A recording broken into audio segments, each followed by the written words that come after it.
Welcome to the 2 Acre Homestead Podcast. I'm your host, Kevin. And Lisa. And today we're going to answer the question, are you prepared?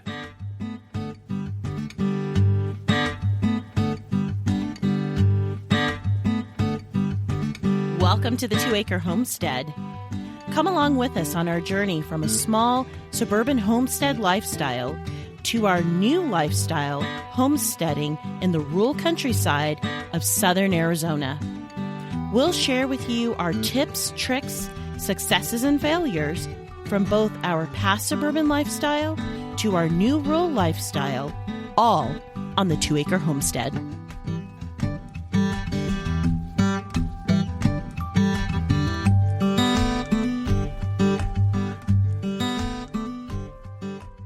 Welcome back to the show. Thanks for listening.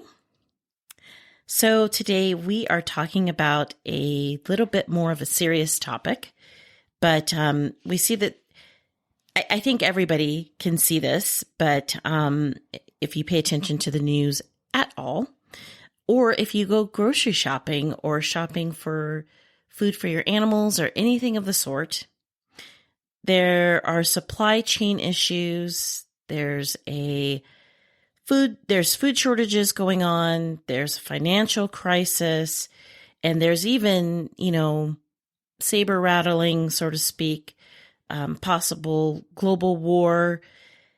And then we're all looking at the global pandemic kind of in our rear view mirror, so to speak. And as homesteaders, we're kind of in a unique position to physically weather that storm. But what if you're not able to homestead right now? What if you're not able to grow your own food? What if you have to rely on the grocery store? There are some things that we think you could implement that can bring a little bit more stability to your family, to your household going forward. Yep, some good things. So, maybe the first thing on people's minds are food. Mm-hmm. How do you prepare yourself with food, even if you're not homesteading? Right. And food is often the most expensive line item on anyone's budget, especially these days because inflation is just out of control. So we recommend that when you're at the store, try to buy 2 or 3 of the items you're already purchasing. Because likely those are the items, I sure hope, that those are the items that you're eating and consuming. So if there are things that you can stock up on, try to buy just 2 or 3 more of those items and stock up on them. And if you keep doing that, eventually you're going to have a nice amount of food storage. The goal usually is about 3 weeks worth of food storage. Certainly if you can have more, that would be better, but definitely try to stock up. Do it slow. Don't create debt just to get your pantry stocked up. I think that's a good tip. And, I've heard some say, oh, well, that's hoarding. Well, kind of laugh at that. Hoarding might be, you buy 100 of 100 bottles of ketchup and you're never going to eat them, right? Right. But times are such that you might go and you see that there's nothing on the shelf for that item, right? Or it's so expensive you can't afford it. Right. It jumps and it jumps, right? So there's even things in the news about different companies that, they keep raising prices because of whatever, supply chain issues, costs of materials, whatever. Mm-hmm. But even just buying a few extra, that's smart, because even if you're just shielding yourself a little bit from the price of what you pay overall, then, you're being prepared. You're not hoarding it. You're not putting away 100, never going to use it, right? You're just at least a little bit shielding yourself from not just the cost, but not having it. Going there and you ran out or you're running out and now you can't get it. And then the next month you can't get it because it isn't there. Right. And to go along with that, the other thing that we suggest is learn how to store food properly. That is so important because there's nothing worse than having food saved up, food stored, but then you've stored it improperly to where the food spoils, or it spoils quicker than it should. Because then, in effect, you're actually kind of wasting your money by not doing it properly. So you want to learn different ways to store different foods. So, for example, when should you use Mylar bags versus Ziploc bags? Well, Mylar bags are really, that's an item. If you're storing something in a Mylar bag, that is for long-term storage. If you're storing something in a Ziploc bag, that should be for short-term storage and not for the long-term. And then, should you store potatoes next to onions? Did you know that onions put off a gas that makes your potatoes spoil a lot quicker? So they should be on opposite ends of your pantry. And, pumpkins and squashes and some people have asked the question, what's the difference between a summer squash and a winter squash? But they're all squashes. Well, a winter squash is a squash that has a thick skin, and that can be stored in your pantry for as long as your pantry is nice and cool. It can be stored for months. That's why they call it a winter squash, because that's a squash that you're storing for winter. So a perfect example is like butternut squash, acorn squash, pumpkins. Pumpkins are popular right now as of the recording of this because we're in fall. So you see pumpkins everywhere. This is the perfect time to store pumpkins. You can use that later. But how do you properly store them? Well, they need to be where it's cool, where it's dark.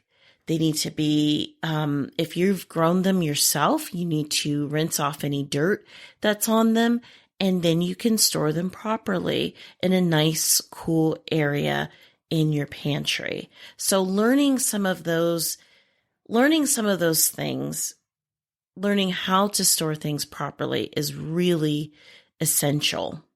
Another thing that I think people get mixed up too is with things like bread, flours. Can you store flour just in a bag, in the bag that you buy it in the store? If you're storing it for long-term purposes, well, that's not going to be a good idea. You want to put it maybe in a food grade bucket or a glass jar, something like that. You do want to maybe freeze it first to make sure that there's no bugs.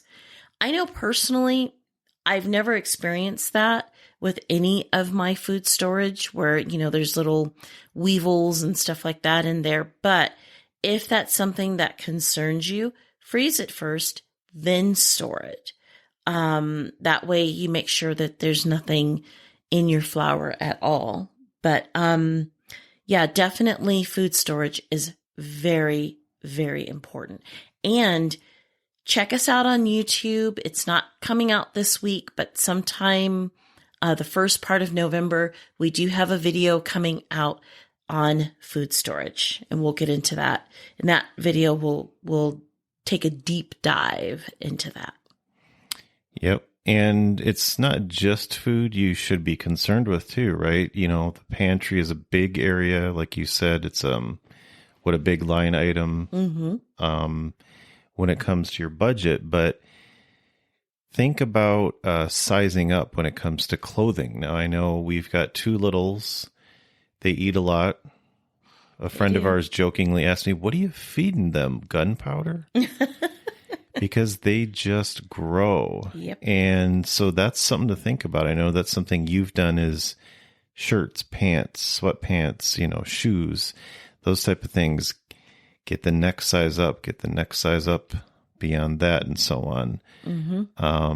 So when you do that, then you're preparing for those type of shortages or oops. Mm-hmm. The reason why they're eating so much is they're going through that growth spurt, and now those things don't fit, right? Right. Those are some good key areas to think about as well, not just the pantry. Yeah, where our kids are concerned, what I've been doing is I have like one of our sons right now is in a 3T. Our youngest, he's a 3T. And he, in theory, should be inheriting his older brother's clothes, but they're pretty neck and neck with each other right now. But what I do is I really don't buy clothes for the youngest. The youngest inherits his brother's clothes. But where his brother is concerned, I buy sizes not just for where he's at today, but I buy sizes like 2 or 3 sizes up. And then what I do is I just simply store them in the closet. So that way, as they grow, the youngest inherits the oldest clothes, and the oldest already has clothes purchased for him. Like I've already pretty much purchased his clothes for all of his play clothes for all of next year, all of next summer. Those sizes have already been purchased, and they're just sitting in a closet. That's all they're doing. And I buy them at when the season ends. So like right now, all the summer stuff has been on a deep discount. So I, instead of saying, well, I think next year he's going to be this size, I'll buy next year's size and hopefully the year after. That's how I do that with my kids. So that way we're not, trying to rush out and buy clothes and shoes. Oh my goodness, shoes. Especially for little boys. Their shoes, it feels like they're just as expensive as adult shoes at this point. But doing the same thing with their shoes, sizing up. And don't be afraid to let your kids grow into their clothes too. If they, like our kids, they've got some clothes that are a little bit big for them. That's okay. They're going to grow into it, So just trying to size up the clothes, especially when you've got those people in your home that are growing. Now, the adults of the house, we should not be sizing up, but hopefully we're not sizing up our clothes. Hopefully there won't be any more lockdowns.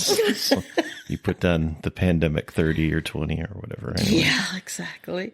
Yeah, so we talked a bit about the pantry, the closet, so to speak, right, with clothing. Mm-hmm.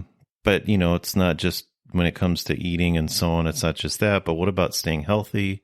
Mm-hmm. Vitamins or other things? What things have you done to be prepared in that area? Well, that's something I feel very strongly about, and I will premise this by saying I'm not an herbalist.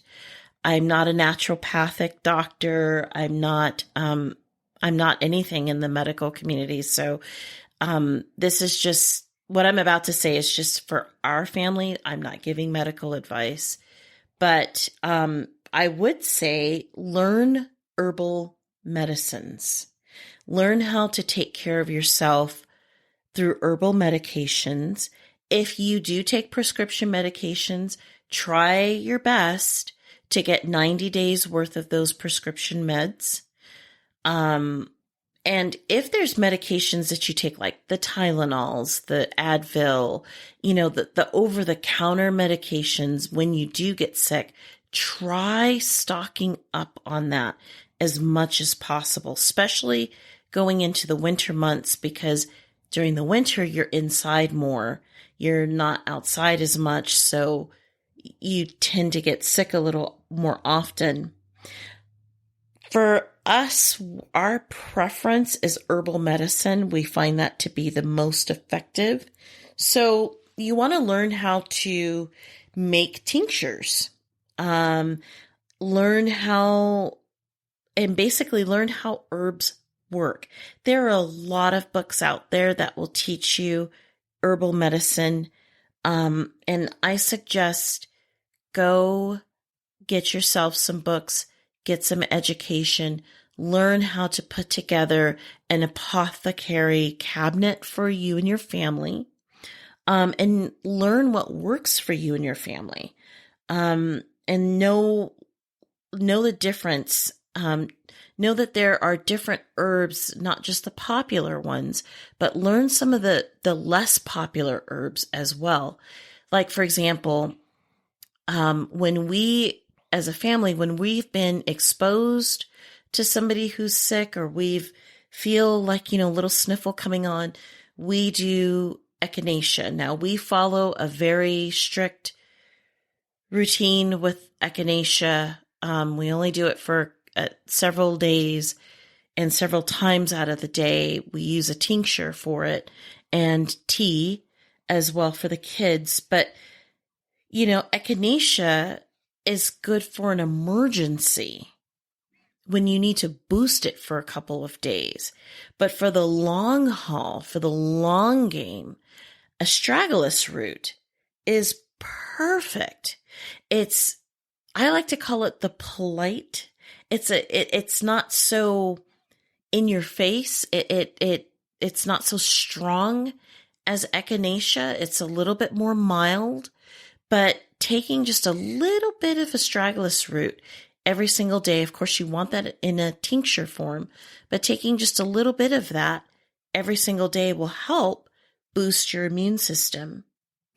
And there are other things like, I think probably most people know about elderberry syrup, but that's another thing that will help you with your immune system.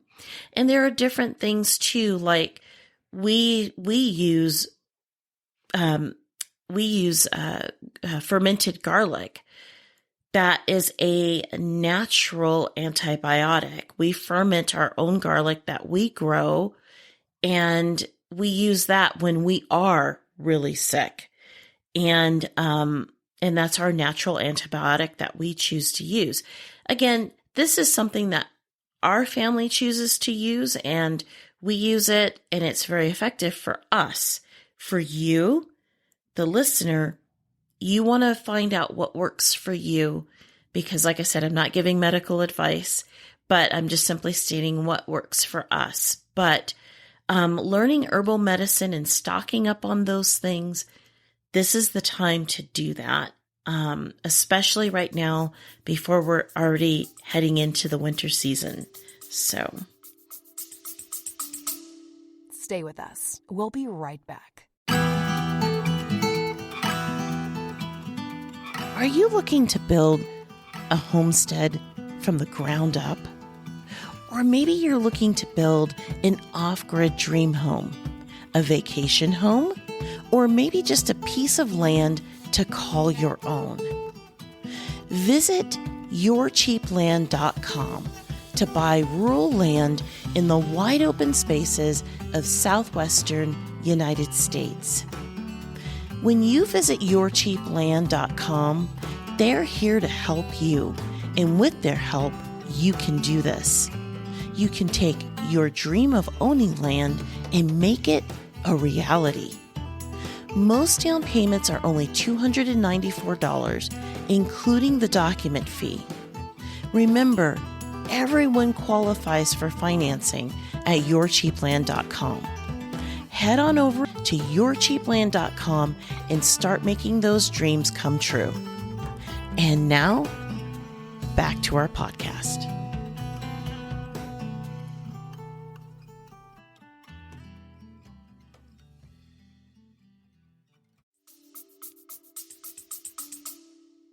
And speaking of seasons, this time of year, seasonal items come about.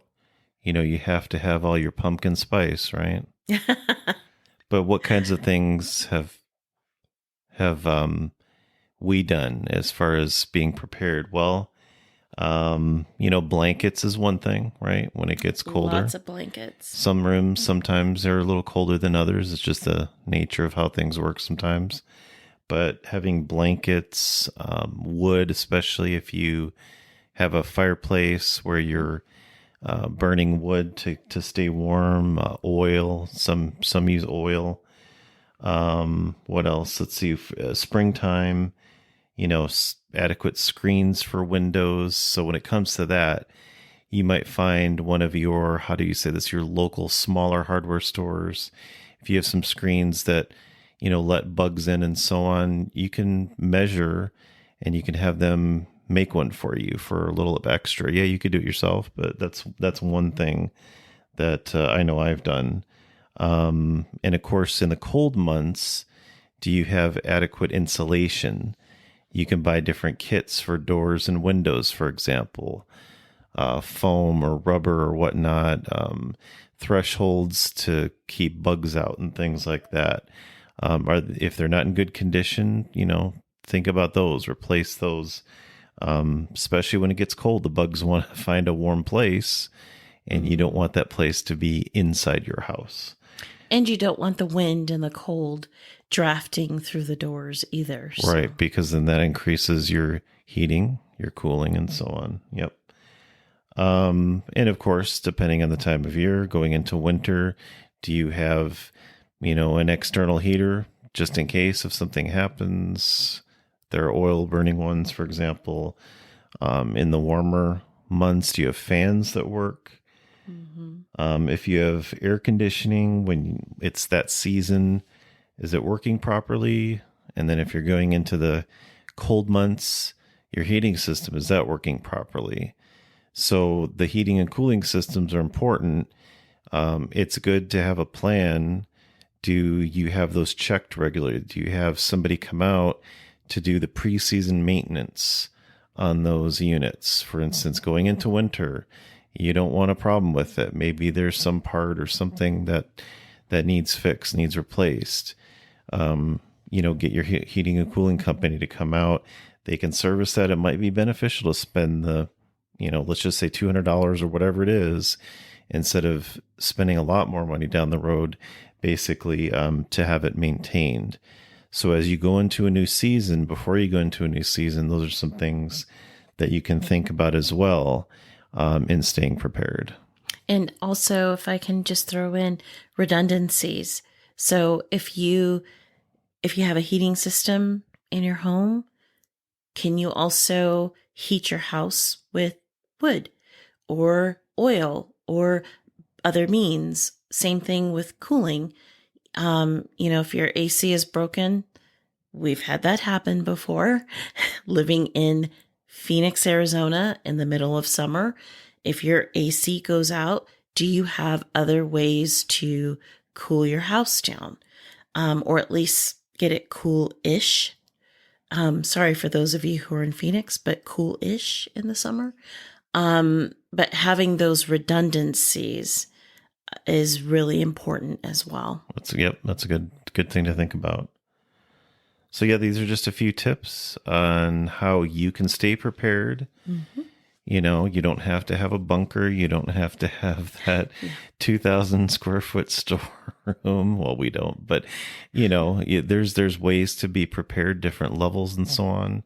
The more things you implement, probably the less stress when one or two or more of these things happen. Mm-hmm. Right.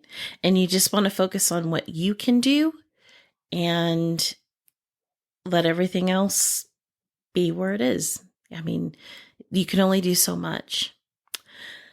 Well, this is it for us. This is our season finale.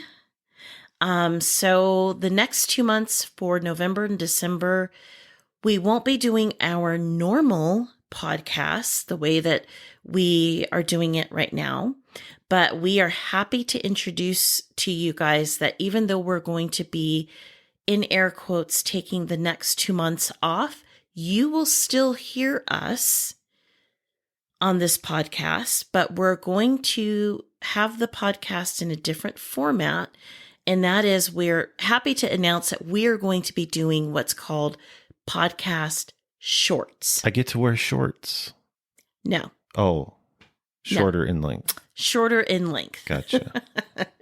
So for the next 2 months, our podcast will still be airing every week, every Thursday or Friday, depending on when it gets uploaded. We will be uploading those the way we normally do, but it's going to be shorter in length. So the podcast shorts are going to be more of a 5 to 10 minute length, and some of them will be on serious topics. Some of them, but most of them are going to be just some of the things that have happened to us in the past. Short storytelling about our past in homesteading in the suburban setting. We've got some funny stories lined up for you guys, so hopefully they'll make you laugh. And then we also have some topics that we'll be dealing with, more on homemaking, more on cooking, and some tips and tricks there as well. So that is it for us for this season. Remember to visit our website, the2acrehomestead.com, and Instagram, YouTube, all the things. Yes, Instagram and YouTube. That's pretty much all that we're on. We don't tick and we don't talk. So, and our website. Be sure to subscribe to our newsletter as well. Yes. Because as you mentioned in a previous episode, when you subscribe to the newsletter, those articles don't appear on the website, but they're delivered directly to your email. Yes, those articles have different content than what you will find on our website. And sometimes, for example, the newsletter that's coming out this week will go into a deeper dive than it's about this topic, what we just talked about here on the podcast, but it goes into a much deeper dive than what you guys experienced on the podcast. So be sure to sign up for our newsletter. Sounds good. Thanks for listening, everybody. We really appreciate your support. It's been fun to talk this season, and we'll look forward to sharing with you some more in our podcast shorts. Yes. Until next time, we'll see you in January. Yep. So until next time, from all of us here to all of you out there, happy homesteading and be safe out there.